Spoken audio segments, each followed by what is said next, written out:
Welcome back everyone. Today we will be discussing the Jordan 1 Electro Orange once again. Specifically, we will be discussing whether you should sell or hold the Jordan 1 Electro Orange and why that is. To preface this, if you guys enjoy these types of videos regarding the market, reselling, and even info on how to acquire these limited products, be sure to subscribe and enable post notifications. This way, you're always 100% updated. Furthermore, for more urgent updates like shock drops, such as the recent Air Force 1 ICA sneakers stash, follow my Twitter, KeithAdam10, and also personals for you.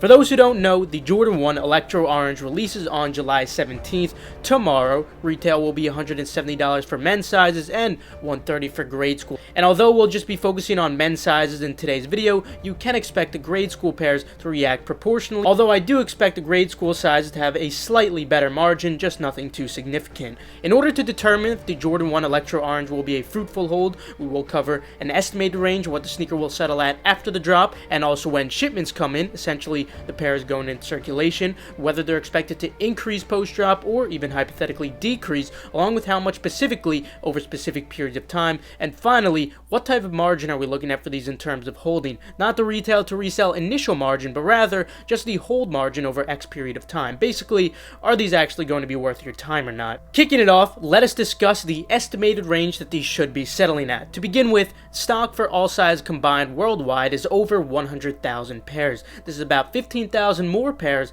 than the Jordan 1 Fusion Red that we discussed back in June. However, those also did not have any grade school sizes. Obviously, this isn't exactly ideal for a Jordan 1 colorway with still high stock in general, with already very low demand. The sale volume is certainly very high for these, however, the sales are at a very low rate, hovering around a $230 average at the moment as of me recording on the 16th. The bids are also quite lackluster, unfortunately. Again, we are starting to see a very similar situation to what we just witnessed with the Jordan 1 Fusion Red. We'll discuss this comparison a little more later. Considering the stock for just the men's pairs is around the same as the Jordan 1 Fusion Red and arguably has the same or even lower demand than those, I genuinely cannot expect these to perform better than the Fusion Red Jordan 1. Rather, I do believe we will see a near identical playout, if not slightly lower, unfortunately. If you are able to sell quickly, this will still allow you to make lunch money profit if you have no tax in your state with a poor margin. However,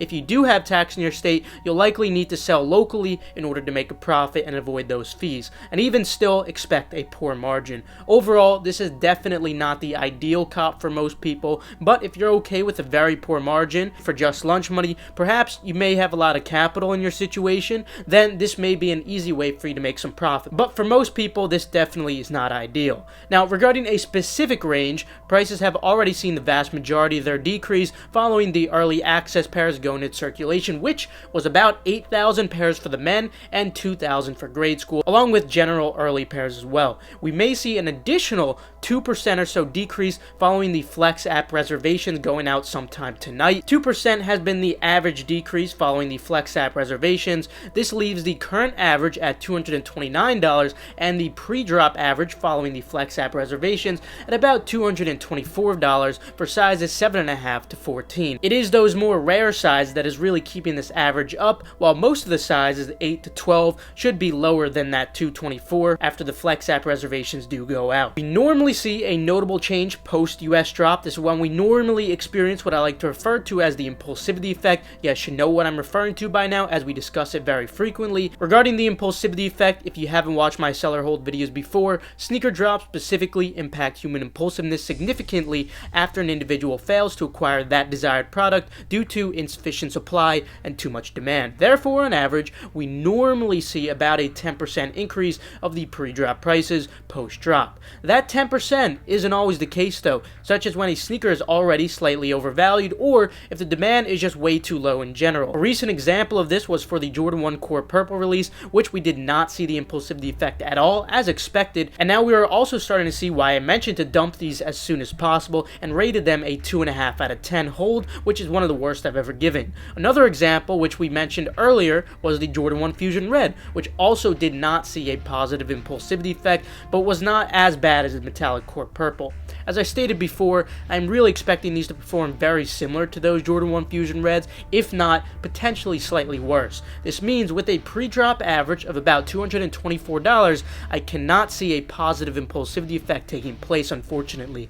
It seems it has already been priced in. I'm expecting them to maintain the same prices and then begin to see even more of a decrease once pairs begin to ship out, which we'll be discussing soon. This would leave us with a post-drop average of still $224. Although there may not be an impulsivity effect, unfortunately, this still leaves sufficient room to make lunch money profit with a poor margin if you have no tax or you can sell locally. Again, it's definitely not ideal, but July does not have many opportunities in general, so we take what we could get. Keep this number in mind because we'll be revisiting this number when discussing the most optimal times to sell at. Remember, these will just be the post-drop prices for a finite period of time until shipments go out. So now let us discuss what price will look like once these shipments actually go out in that 1 to 2 week range. So during that period, the vast majority of pairs will be going into circulation, aside from the amount of pairs that already went out through exclusive access, as well as in-store pairs. When it comes to these decent sized releases, the effects are normally very noticeable, often up into the range of 10 to 15%.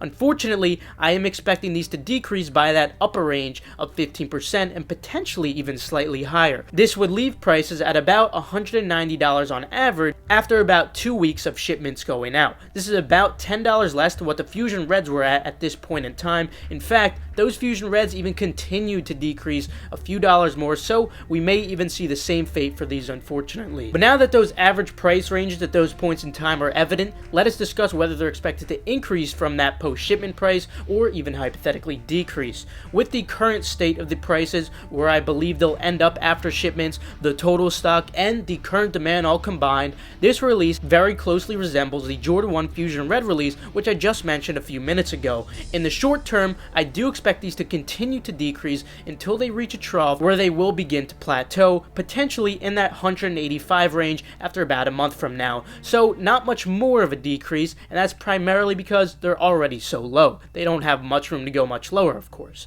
However, for the Fusion Reds, in the long term, I did mention that I was relatively optimistic about their increase since they were already so low. It leaves plenty of room to increase. I compared those to the Pine Green Jordan 1 situation at the time, and I do think that these have that same potential when it comes to this pair in particular. So short term, I'm expecting a very minor decrease, but in the long term, I do expect an overall fair increase over time, similar to that Pine Green Jordan 1 example I provided in the Jordan 1 Fusion Red video. So finally, regarding the hold margin on these, essentially, despite an increase, are these actually going to be worth your time or not? First, as mentioned earlier, I am personally expecting these to decrease in the short term for a little while, similar to the Fusion Red Jordan 1, what we're seeing right now. If you don't plan to hold long term, then these are certainly not worth your time at all. If you can hold long term though, I do feel that these have the potential to eventually increase to around or slightly below what the Pine Green Jordan 1 hit after about a year.